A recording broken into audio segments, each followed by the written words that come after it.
We divide 363 by 5 in long division method.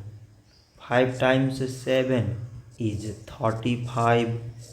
On subtracting we get 1.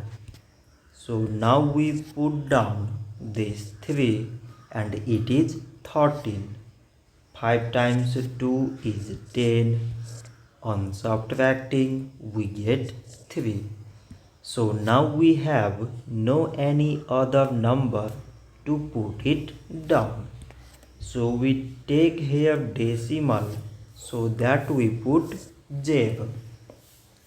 So it is 30 and 5 times 6 is 30. On subtracting we get 0.